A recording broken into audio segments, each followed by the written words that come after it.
Okay, Homer, that's enough. Hey, everybody, how you doing? And welcome to the weekend. Louie here. Let's get Homer out of the way because I don't know if he's stacking silver or not, but he ought to be. Hey, guys, this video is going to be about what I would do if I was just starting out.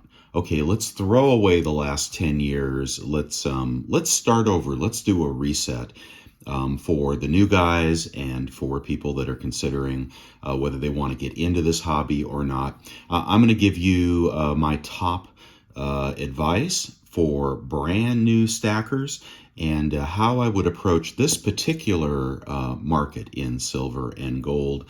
So let's go ahead and get going. Okay, first of all, I'm going to bypass all the typical warnings, which you probably have heard. Don't buy silver on credit. Don't spend all your money all at one time.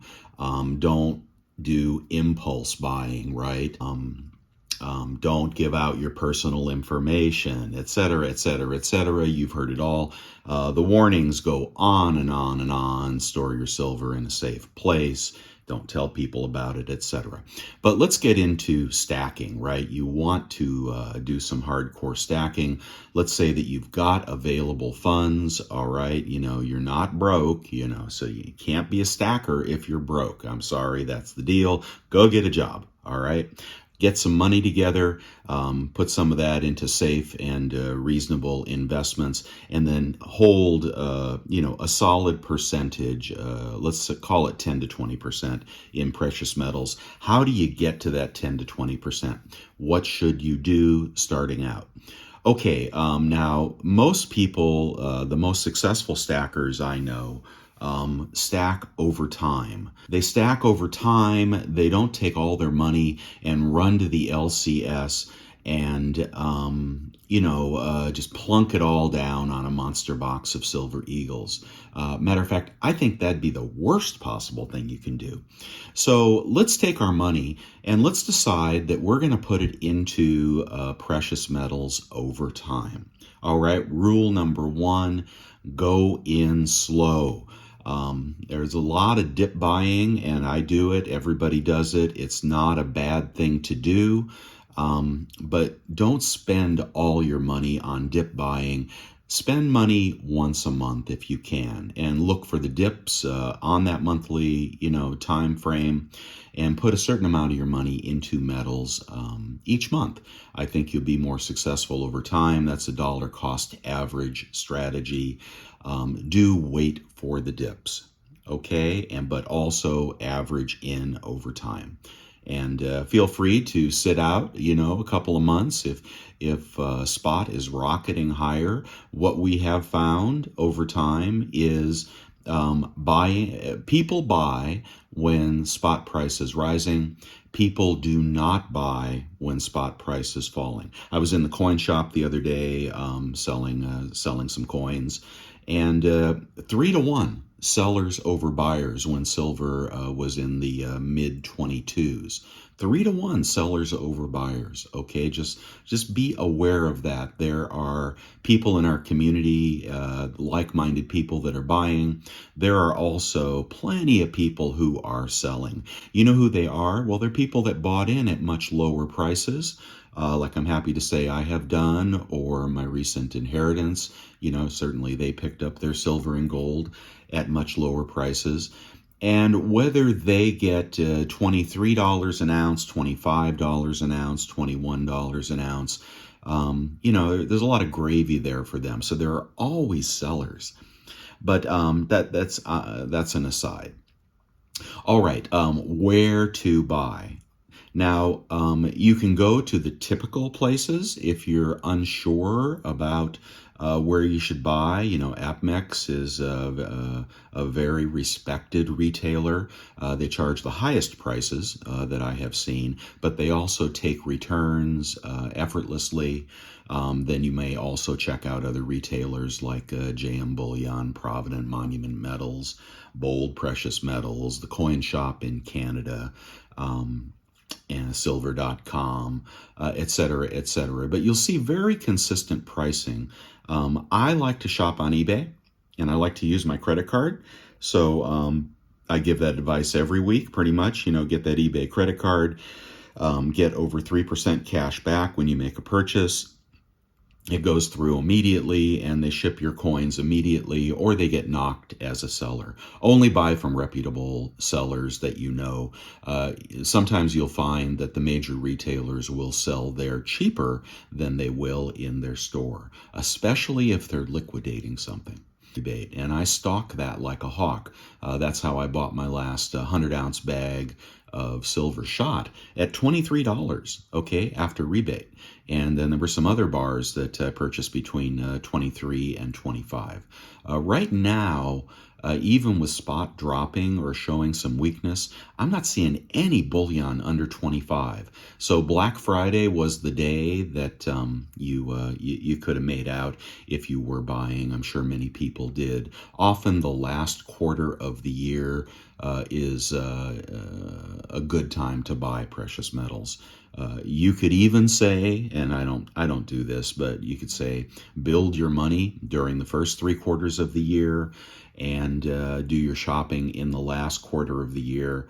I don't have the data to prove that, but the Black Friday sales and the listless spot price in the fourth quarter have worked out well year after year after year for picking up larger quantities.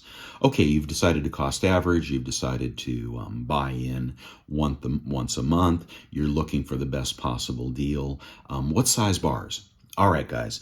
Now, I'm going to talk about collector coins in a minute, but for my money, the 10-ounce bar is the go-to pyramid, the base of the pyramid. You can't do eagles, at least I don't do eagles typically, when there's a $10 premium. All right, I just don't think that makes any sense. I think those premiums will be dropping, not going up. So I don't pick up eagles. You have to decide if you're a prepper or if you are a stacker. Okay, preppers are really into constitutional, and I don't think that you should pay up for constitutional. There are times when constitutional has a huge premium, and there are times when you can't give it away. I mean, even at spot. So you don't want to buy into a bunch of constitutional when the premiums are really high, just like the silver eagles.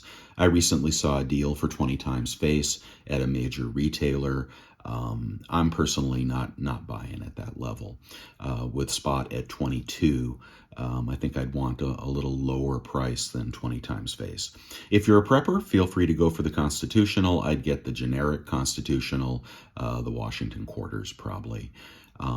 But if you're a stacker, the 10-ounce bars are where you're going to get in for the lowest premium.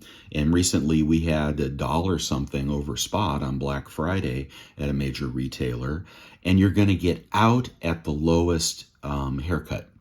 All right. So if you buy eagles at 10 over, when you go to the coin shop, mine was paying 4 over that day. And so you got a $6 loss per ounce. You just can't make that up. That could take a decade. I hope it doesn't. I don't think it will, but it could take a decade to make up that kind of a haircut. The best way to get in is 10-ounce silver bars. You could also stack the buffaloes, the 1-ounce buffaloes in 20-ounce tubes. If they're cheaper, I mean, I would get the buffaloes over the 10s, but the 10s are typically cheaper than the buffaloes. And if you buy them, in 100-ounce lots, they're cheaper still. I realize dollar cost averaging in with 100-ounce lots is probably not going to work out. So, but a nice stack of generic 10-ounce bars is a great starting point. All right, I'll leave that with you. You could do that anytime you want. Start buying 10-ounce bars. The American-made 10-ounce bars are always going to be more popular than the Italian bars or the Turkish bars. I would pick a Scottsdale over an Imprezzo. I would pick a Sunshine Mint over a Nadir, et cetera, et cetera. Stay with the stuff people like. And of course, Scottsdale and Sunshine have a higher quality product, but don't pay up for it. Okay, you really do want the cheapest 10-ounce bars you can find. What about collector coins? Let's pick one up here. Well, this is not a collector coin. That was odd. This is not a collector coin so much. It was kind of a lower premium bullion piece, the Queen's Beast Completer coin. I bought a couple tubes of these, and there's some smuts on the flip here. Nice 2-ounce coins. I really like, if you're gonna buy coins, I like the 2-ounce format. They seem to do better over time. These privateer rounds have really done well, and I'm not going to lay my hand on one easily here. But you know, the 2-ounce rounds and coins, you know, seem to do better than the 1 ounce on a per ounce basis. When it comes to collector coins, like here's some here. Here's a swan. If you're going to buy into the collector market, you're speculating in silver, right? Here's another one that was really popular, the Black Flag.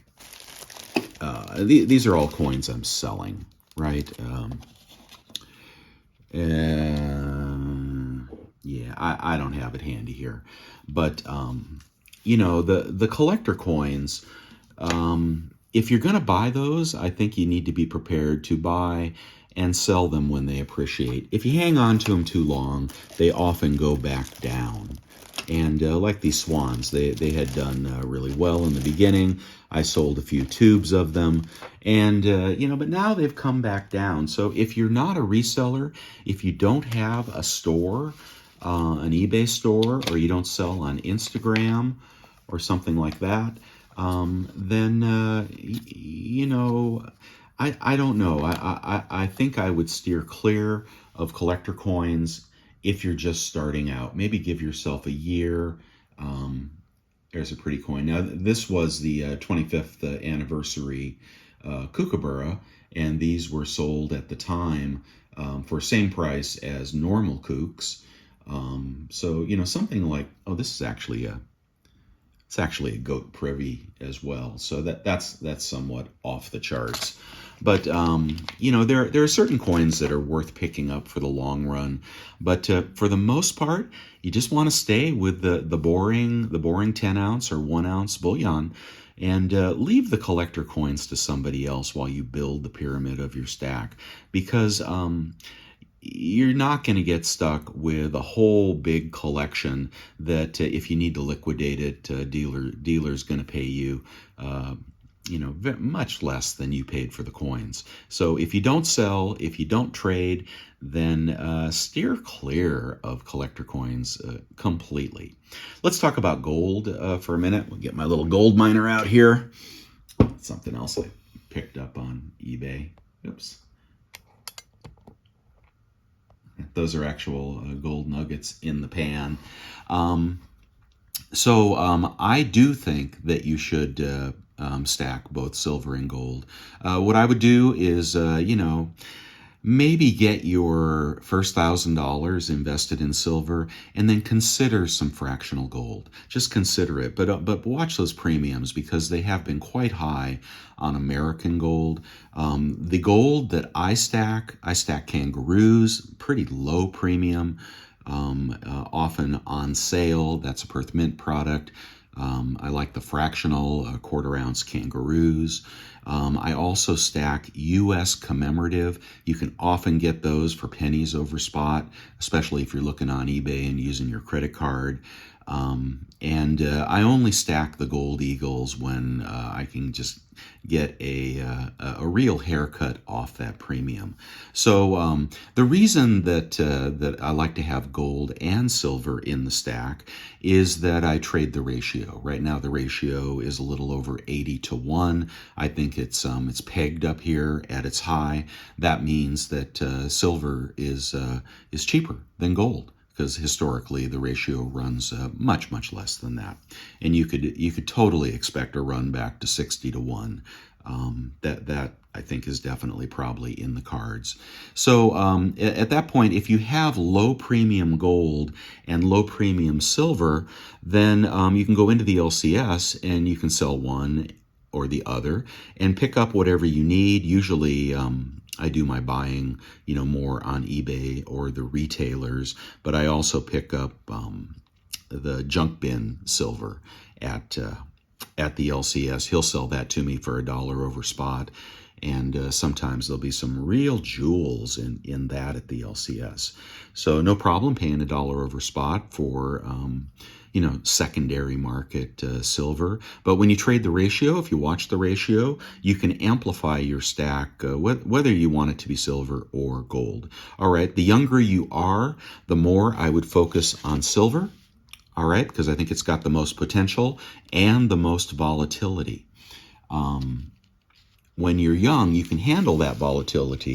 If silver goes back to 18 and, you're 30 years old, hey, no sweat, because it'll be 28 soon enough, and then it'll be 38. You've got time to wait if you're just building your stack.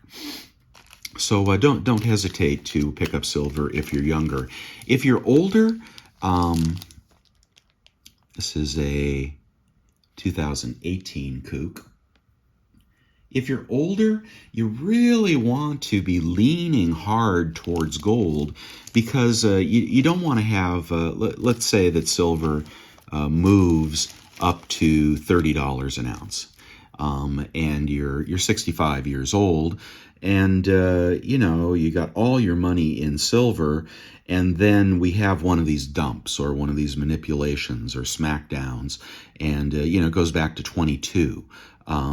You don't have the time to wait it out, whereas gold is much more stable and really easy to liquidate at the LCS. Again, the low premium gold, I'd stick with your country's gold as well. So, as you're older, you want the stack to push more towards gold, in my opinion, because of the volatility. The same reason that, you don't trade, you don't have 100% stocks in your stock portfolio when you're 65. Most people layer that with bonds. I don't, but most people, you want to cushion the volatility, and silver is an extremely volatile metal. Price volatility, extremely. So let's see, we've covered silver, we've covered gold, getting in, poured silver. If you can get them at a discount, that's great. But I'll tell you, the LCS doesn't want poured silver. They may not even buy it from you. So if you're going to do poured silver, do it because you love it. I pour silver. I love the art form. And people do buy it on eBay. But the LCS, you're not going to get much of an offer. You're not going to get much of an offer. Collector coins, like here's a collector coin that wasn't too much over spot. I think this was under $30, which seems kind of foolish at the moment. But I dabble in stuff like this, and these are really interesting. But again, only if you plan on selling, because this may sell for $28 today, and you may be able to flip it for $40 in 3 to 6 months. But you know what? In 3 years, I don't know. And if you need to liquidate, that's not what you want to be taken into the LCS. They won't really want them. Okay, let me see. Have I forgotten anything? Anyway, well, I think that's enough for now. I hope you guys enjoyed the video. Please give me a like and subscribe if you're getting value out of this. There's lots and lots of ways to stack, but you really can't get hurt too bad if you just come in with the generic 10-ounce bars and start building your weight. When you get up to $1,000, depending on your budget, of course, then you can talk about adding some gold.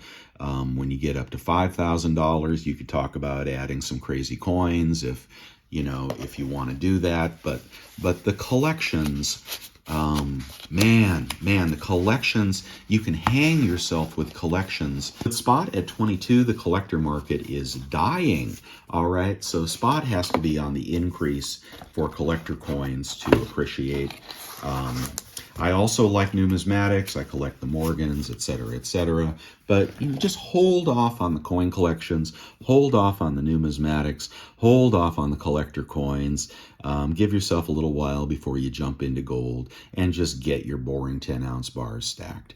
All right, and if you can find somebody on Instagram and so forth that is moving those out, that's okay to do that. But don't give anybody your home address, and don't give them your email address because they can find you with your email address, and don't give them your cell phone number because they can find you with your cell phone number. Just be really smart and don't be going into back alleys, trading for whatever with whoever. It just ain't worth it, in my opinion, unless you're packing. Okay, Homer, what do you have to say? You want to take us out? Jingle bells, jingle bells, jingle all the day. Oh, what fun it is to ride singing Polly Wolly Doodle all day. Jingle. All right. Merry Christmas, everybody, and see you next week.